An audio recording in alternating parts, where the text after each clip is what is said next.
Di kesempatan kali ini saya mencoba meramu dua hal yang lagi rame banget diperbincangkan ya di dunia pendidikan dan juga dunia industri. Generasi alfa itu sekali lagi istilah yang ada di dunia industri sebenarnya.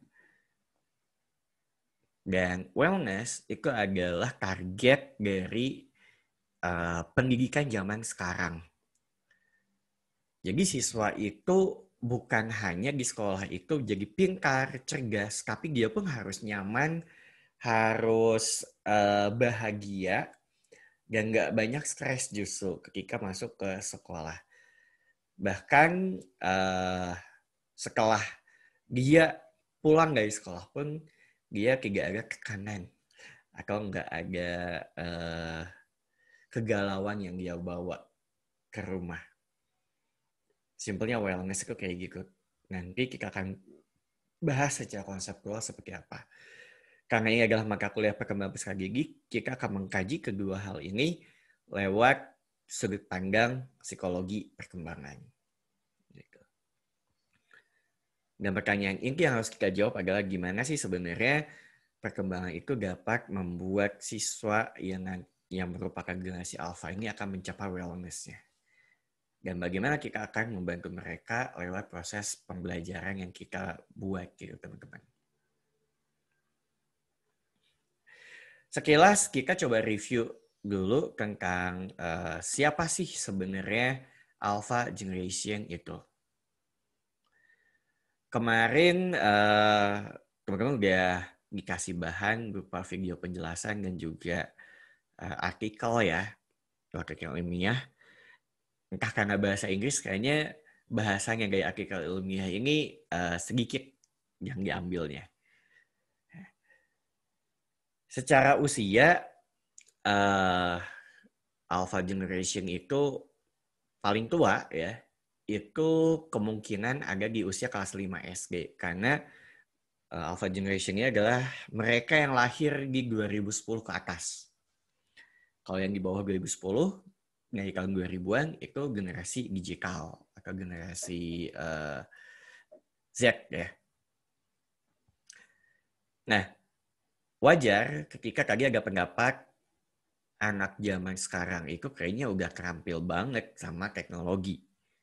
Dan mereka lebih tahu yang viral itu apa aja dibanding orang tuanya. Karena ya mau gimana lagi. Mereka lahir aja udah ketemu sama teknologi. Mereka lahir udah langsung ketemu sama story Instagram, udah ketemu sama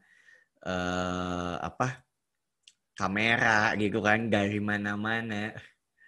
Bahkan ketika usia mereka masih balita, mereka udah kebiasa melihat lingkungan sekitarnya menggunakan perangkat gawai atau gadget gitu.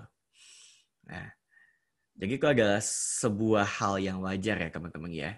Dan nggak bisa dihindari.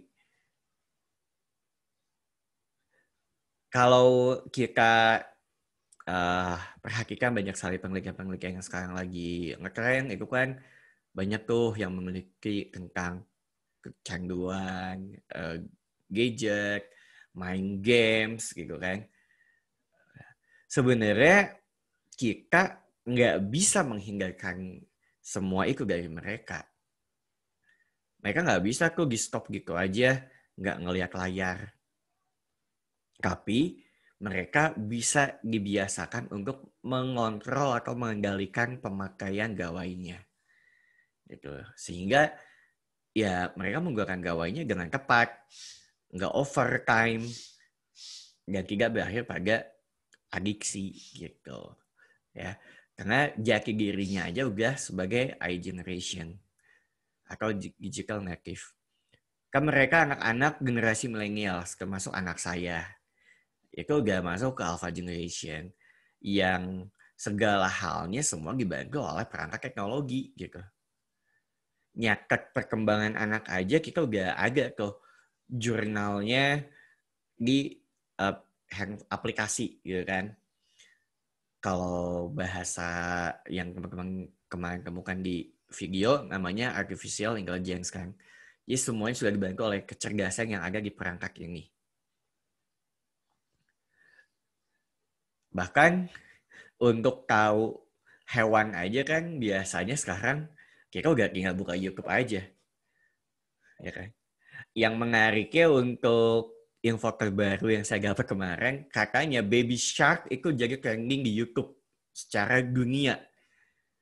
Perkiraan saya, karena banyaknya orang tua anak-anak ini yang WFH, ya kan, bermain dengan anaknya yang paling gampang adalah membuka video supaya anaknya bisa nyanyi dan joget-joget diputarlah Baby Shark. Karena itu yang paling nempel di otak orang tua mereka. Akhirnya banyak diklik dan menjadi trending di YouTube. Gitu. Untuk mendapatkan kesenangan aja mereka tinggal klik, ya kan? Klik YouTube, TikTok, Instagram gitu. Saya nggak ngerti sepupu saya yang paling kecil yang SD hobi banget nonton mukbang sama apa ya kayak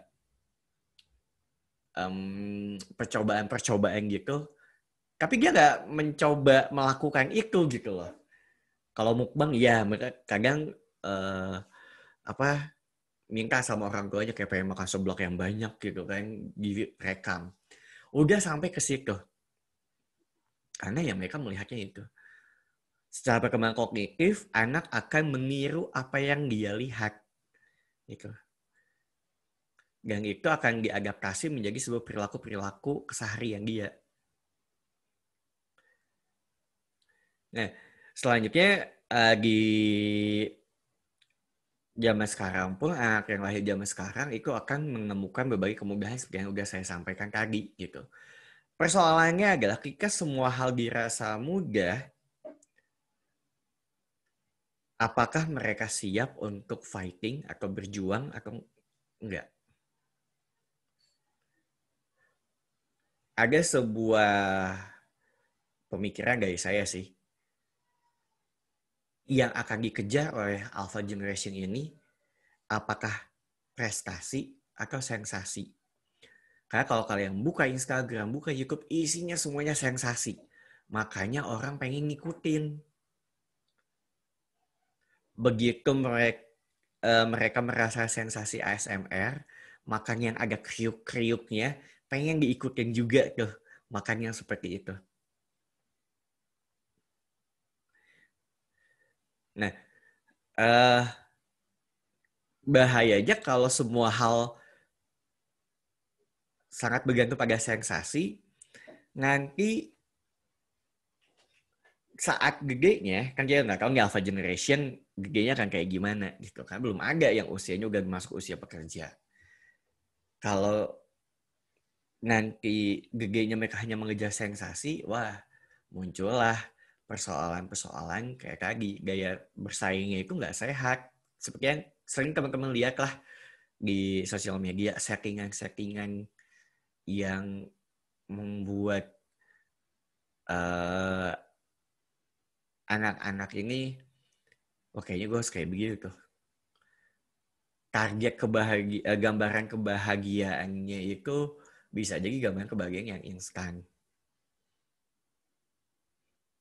Kemarin ada yang viral juga kan.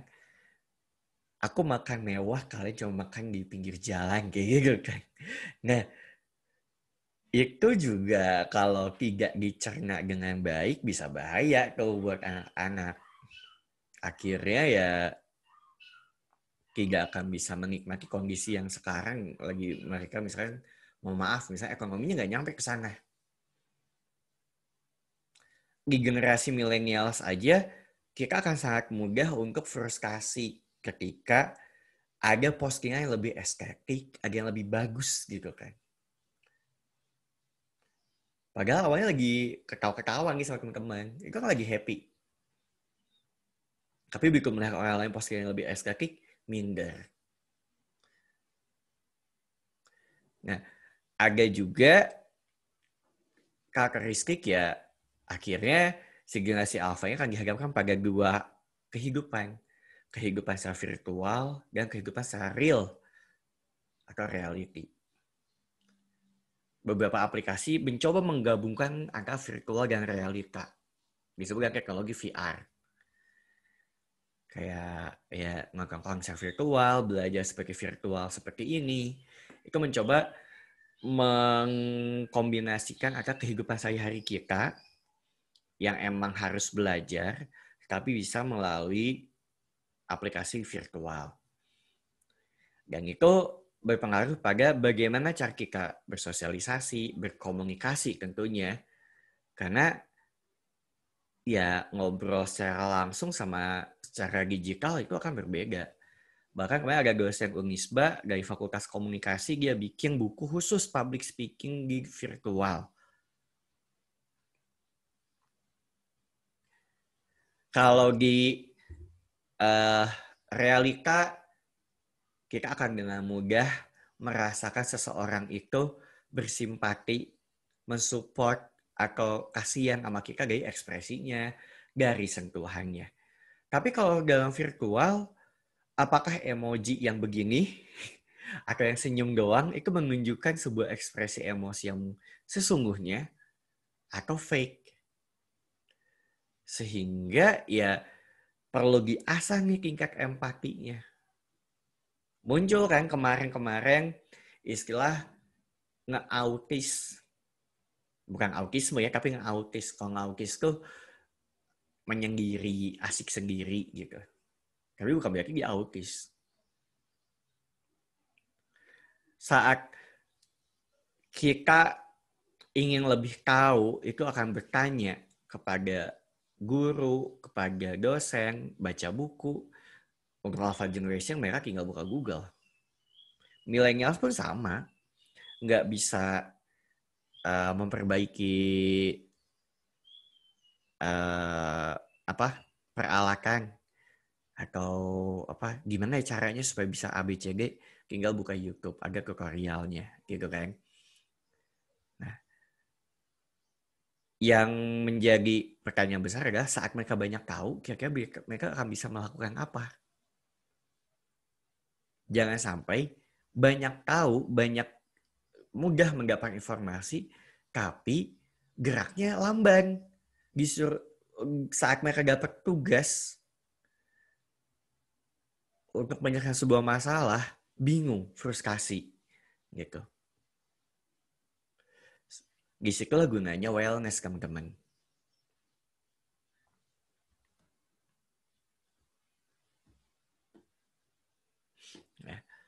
Wellness ini mengarah kepada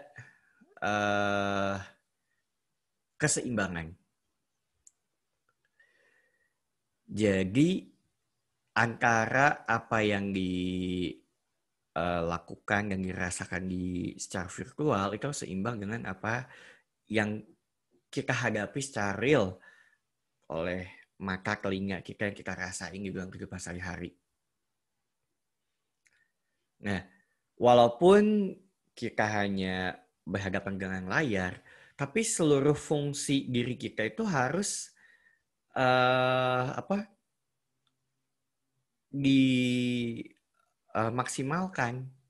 Contohnya, saat anak-anak nonton YouTube video atau teman-teman dia belajar kayak begini ya, apakah kalian otak juga ikut berpikir atau hanya mendengarkan saja? Atau hanya melihat aja, tapi pikiran kemana-mana? Itu nggak wellness, berarti nggak seimbang. Karena angka aktivitas fisik, emosi, sosial, spiritual, itu semuanya harus berjalan bersamaan. Misalkan, kalian memposting sesuatu di Instagram. Happy nih, wah ini keren nih, diposting. Anak-anak alpha pun akan seperti itu. Tapi setelah diposting, resah. Aku gak berapa ya likes-nya. Aduh kok gak ada yang komen ya.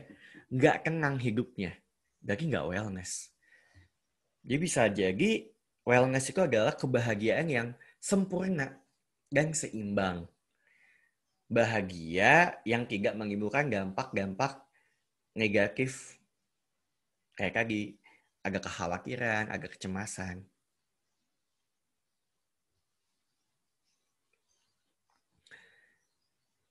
Misalkan seneng nih kalian si anak-anak ini seneng banget mengangkat screen time gitu. Tapi karena mengangkat itu akhirnya makannya lama banget. Wah, itu nggak wellness.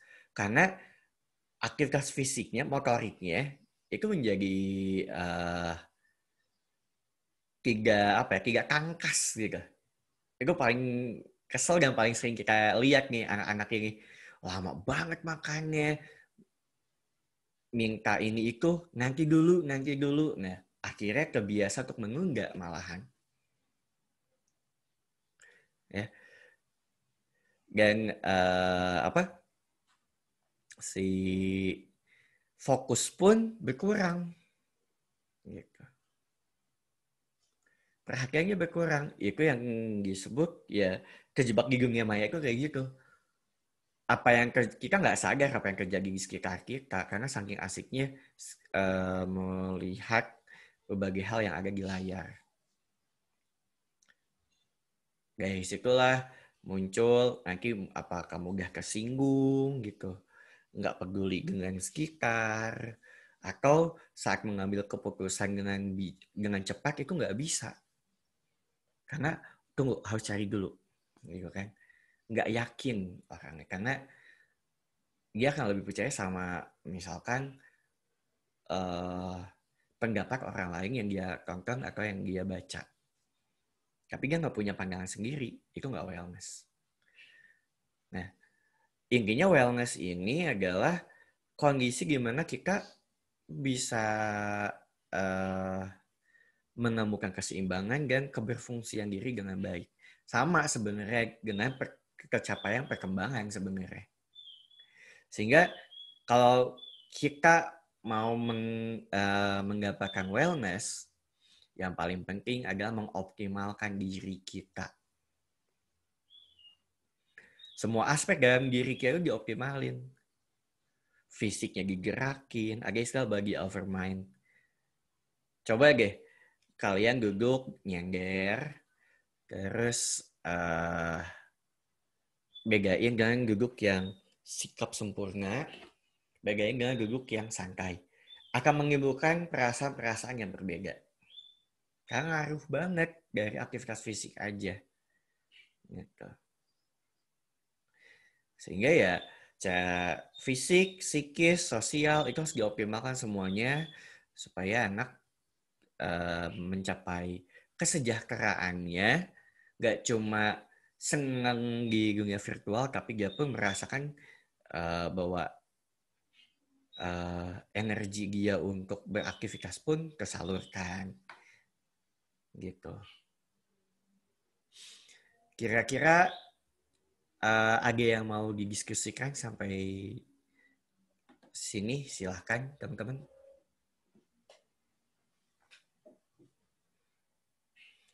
Jadi intinya ya saat anak generasi alpha ini seluruh aspek perkembangannya dioptimalkan, ya bahkan bisa dikombinasikan misalnya antara fisik dengan kognitif atau sosial dengan kognitif, itu akan mencapai wellness-nya gitu.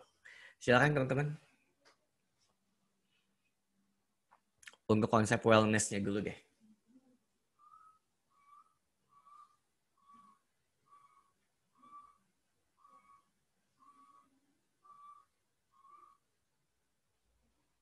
How?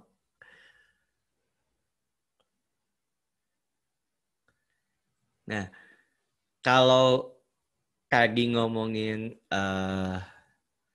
kognitif, misalkan ketika kita berbicara kognitif dan kita berada dalam ruang virtual seperti ini, salah satu ciri pengoptimalan kognitif adalah memberikan perhatian pada poin-poin tertentu. Kita mencari poin-poin yang menarik, itu berarti aspek kognitifnya sedang berjalan gitu. Ya, bukan Itu yang disebut menyimak, bukan mendengar atau melihat. Nah, sesimpel itu contoh berbicara aspek pengembangan di generasi alpha.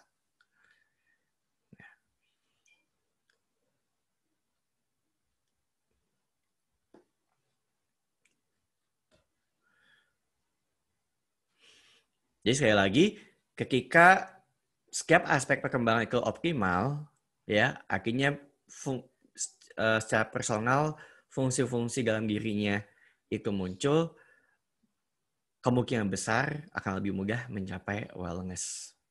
Gitu.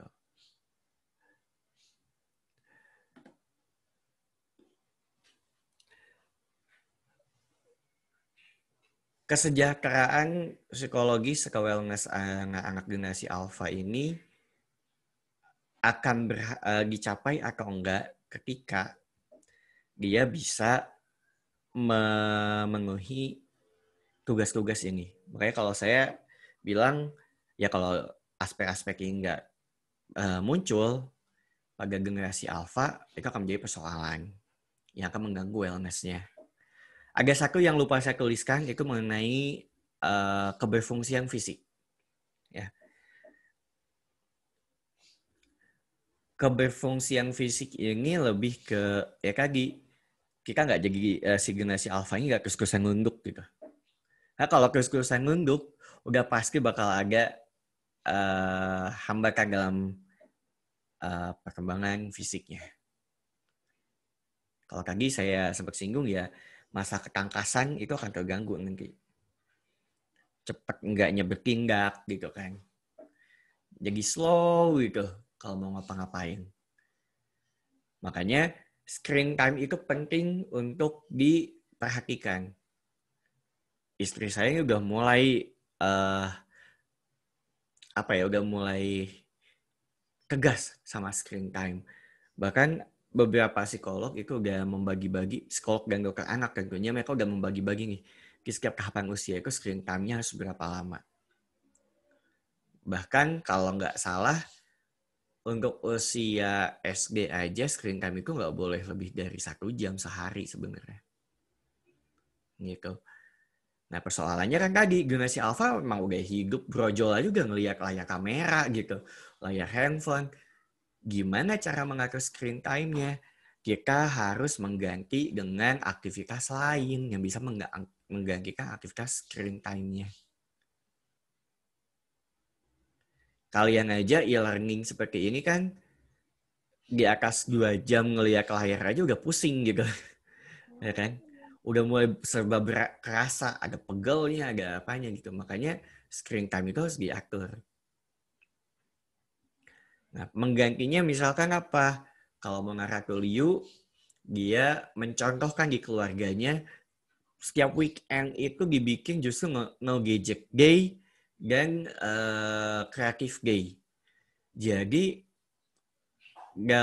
di weekend itu justru anak-anaknya itu ditantang untuk melakukan aktivitas fisik atau berkreasi tanpa menggunakan handphone. Misalkan dimodalin 100.000, ini 100.000 ini mau kalian pakai buat apa? Mau pakai buat masak-masak, atau 100.000 ini mau kalian beliin alat olahraga, nanti olahraga bareng atau apa? Gitu. Bahkan ada satu contoh yang dilakukan, ada satu weekend yang dilakukan itu hanya nyari cacing di sekitar rumahnya gitu. Yang penting aktivitas fisiknya bisa kerilis gitu. Energinya bisa kerilis. Karena kalau misalkan energinya nggak kerilis, bisa menimbulkan susah tidur. Kalau udah susah tidur, pasti fokus berkurang. Dibikin capek gitu. Makanya penting banget aktivitas bermain di usia anak itu dipertahankan. Ya, bermain secara fisik. Jadi bisa dibagi tuh waktu-waktunya nanti. Kemudian resiliensi, gaya juang ya, gaya pegasnya untuk bangkit dari kegagalan, menghadapi situasi-situasi yang gak enak, itu penting banget. Karena mereka ini kan anak-anaknya generasi millennials. Secara ekonomi millennials ini masih belum stabil. Lebih banyak pengeluaran malahan. Nabungnya susah banget nih. kerasa banget. Atau ya seperti saya pindah-pindah tempat bekerja. Saat pindah tempat kerja kan nggak tiba-tiba langsung dapat gaji yang sama. Pasti akan menjadi masa training dulu gitu kan. Atau pindah rumah. Pindah kontrakan, lingkungannya berbeda. Itu akan menimbulkan sedikit frustasi juga pada anak-anak. Nah, supaya mereka bisa menghadapi situasi itu perlu dibantu tuh.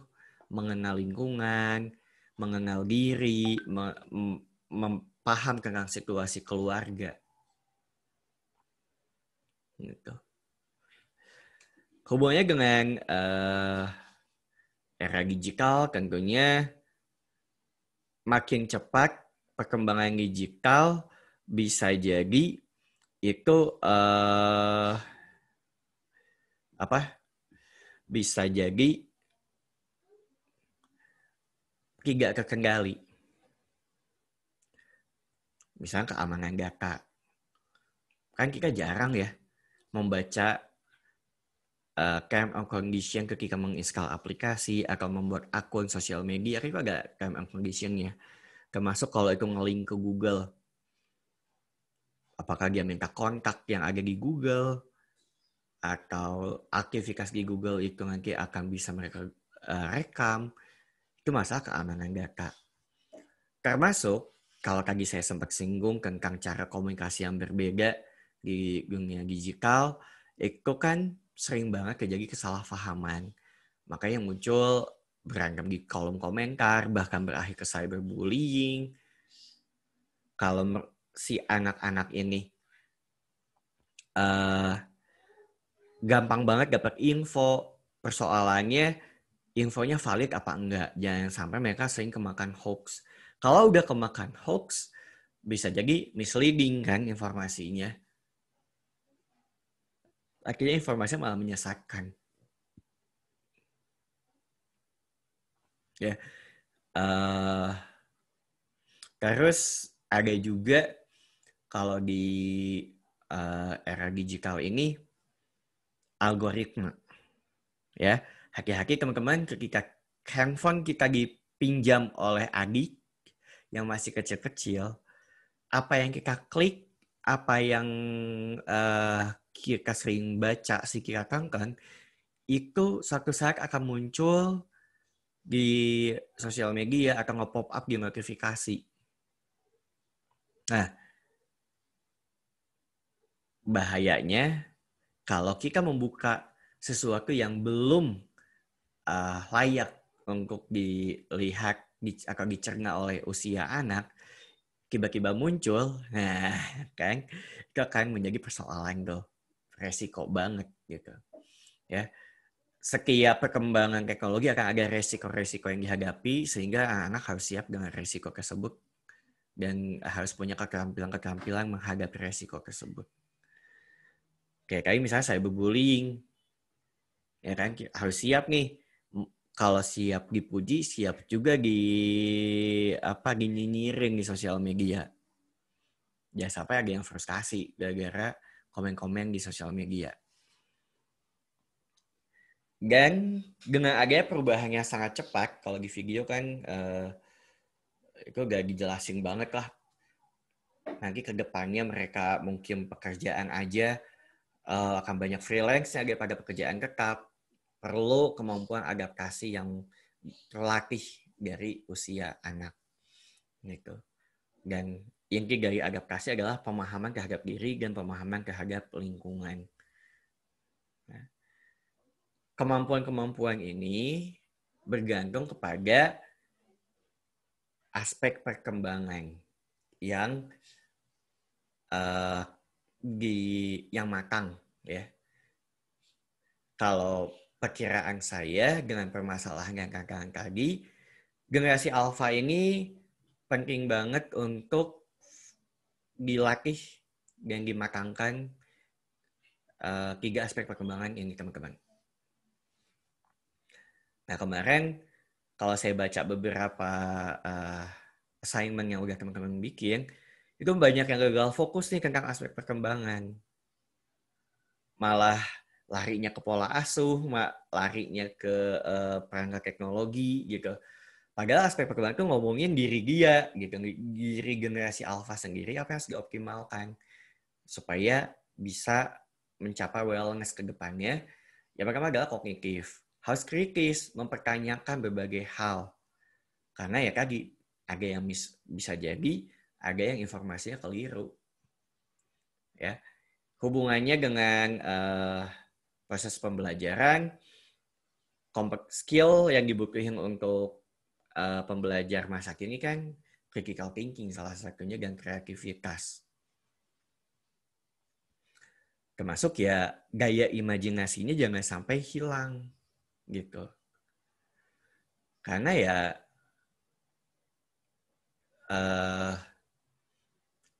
bisa jadi apa ya, harapan-harapan tentang masa depan itu adalah harapan-harapannya orang lain gitu. Kehidupan orang lain dia bayangkan dia bisa peroleh. Padahal imajinasi gizi kan lebih ke kira-kira saya akan bahagia ketika saya bisa ngapain aja ya. Gitu loh. Bukan karena orang lain bisa melakukan itu, saya pun harus menjadi seperti itu. Itu berarti tidak punya imajinasi kalau seperti itu. Nah, dalam konteks digitalisasi pun tadi sudah saya sebutkan, perkembangan kognitif ini perlu dikembangkan supaya anak-anak ini bisa memahami berbagai syarat, ketentuan, resiko yang ada pada setiap perangkat teknologi. Dan mereka bisa mencerna berbagai informasi yang mereka peroleh di perangkat teknologi itu kira-kira bisa bermanfaat untuk melakukan aktivitas apa ya, dapat membantu kegiatan apa dalam kehidupan sehari-hari gitu.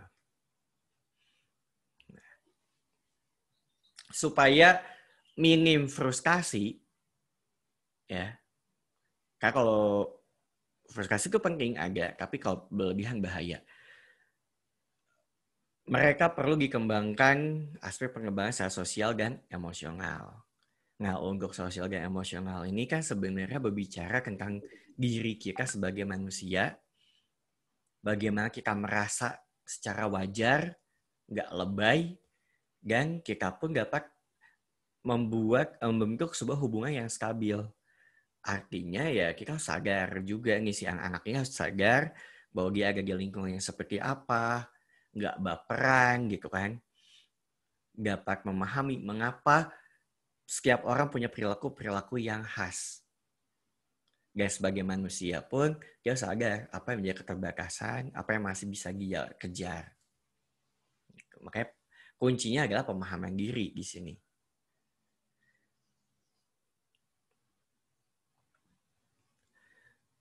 Dan secara moral, anak-anak generasi alpha ini perlu memahami nilai-nilai dan pandangan hidup yang seimbang. Nggak cuma nilai-nilai yang penting sebagai netizen, tapi nilai-nilai yang penting sebagai citizen. Ada sebagai masyarakat, anggota keluarga, itu tetap harus dibangun nih. Harus tetap dikenalkan. Karena apa? Nilai-nilai yang ada pada masyarakat, pada keluarga, itu kan sebenarnya nilai-nilai yang sudah terbentuk sejak lama dari berbagai situasi kehidupan gitu. Yang dirasakan oleh oleh orang tua zaman dulu. Apalagi kalau kalian sebagai orang sejarah kan tahu, sejarah itu akan selalu berulang. Ya kan? Jadi ya harus tetap ada pegangan nih. Siapa tahu apa yang terjadi di masa lalu kan terjadi juga pada si anak generasi alpha ini. Ya, jadi nggak hanya tahu tentang nilai-nilai yang ada di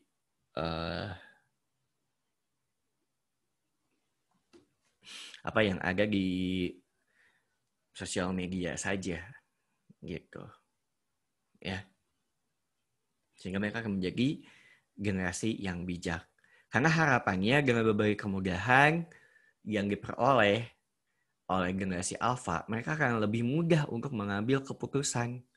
Beda dengan generasi-generasi sebelumnya yang untuk mengambil keputusan itu perlu pertimbangan yang banyak. Termasuk dia harus nanya dulu sama kakeknya, harus nanya sama pamannya gitu kan. Kalau sekarang kan pertimbangan-pertimbangan ilmiah udah bisa diyakini sebagai sebagai landasan yang kuat gitu. Ya.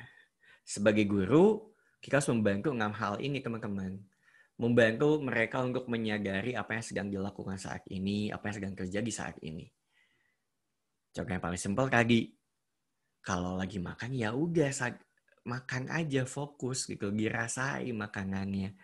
Bukan kamu lagi nonton sambil makan. Kalau lagi nonton sambil makan, mungkin makannya beres setelah film habis. Kebayang kalau filmnya ada 2 jam gitu kan. Makan masa 2 jam sih? Keburu Belanda dan Jepang menjajah kembali Indonesia gitu. Ya.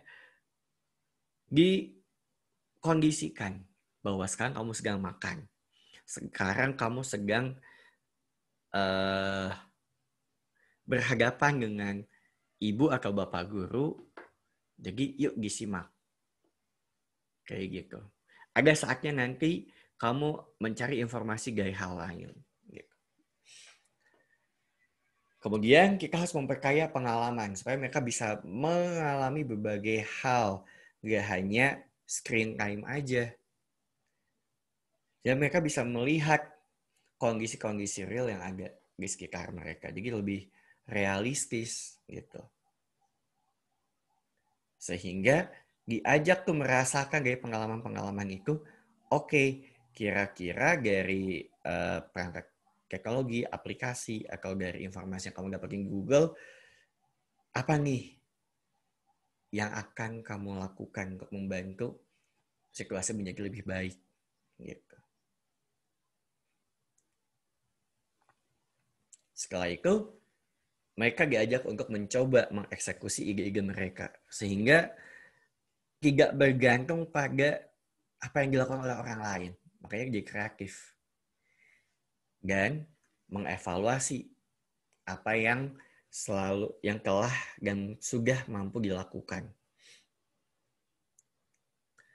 Sehingga anak-anak ini lebih memiliki resiliensi gitu. Mereka tahu, oh saya bisa ngapain aja. Jadi kalau ada masalah situasi apa, saya akan melakukan apa. Gitu. Ya. Artinya, kehidupan secara virtual dan kehidupan secara secara real ya sehari-hari itu bisa seimbang karena ya tadi mereka menggunakan informasi perangkat teknologi itu justru untuk membantu kehidupan real mereka lebih baik gitu loh maksudnya. Itu akan membuat generasi alpha mampu mengambil keputusan yang bijak, bukan malah terlarut dengan teknologi yang akhirnya saat ketemu sama masalah-masalah hidup mereka bingung. Contoh yang paling sederhana tadi misalnya kita bahas TikTok, ya kan? Kalau mereka hanya tahu TikTok itu untuk joget-joget, ikutin tren, kelar itu. Nggak punya skill tambahan. Tapi kalau mereka diajak memahami si TikTok ini punya fitur apa aja, kira-kira apa yang bisa kamu yang bisa dibantu lewat TikTok ini, contohnya promosi gitu kan, kampanye, itu akan menjadi lebih berfaedah akhirnya kan. Sehingga mereka memiliki sudut pandang lain tentang aplikasi teknologi dan menganggap bahwa teknologi ini justru malah mempermudah kehidupan saya sehari-hari. Bukan hanya bikin capek untuk ngikutin tren. Gitu. Kan capek banget ngikutin tren gitu kan. Capek mikir, capek cari duitnya gitu. Tapi kalau mereka melihat teknologi sebagai sesuatu yang bisa mempermudah hidup mereka, akan sangat terbantu. Sejahtera hidupnya. Nggak akan merasakan pusing dan berbagai perkembangan teknologi yang ada. gitu. Sehingga ya bisa merasa dengan baik dan berpikir dengan jernih. Be well, be mindful dengan usaha-usaha tadi, teman-teman. Aspek perkembangannya ada 3, kognitif, sosial, emosi, dan moral. Itu yang penting untuk dioptimalkan bagi generasi alfa. Itulah materi saya untuk hari ini. Silakan jika ada yang mau diobrolkan, boleh dinyalain aja mic-nya, teman-teman.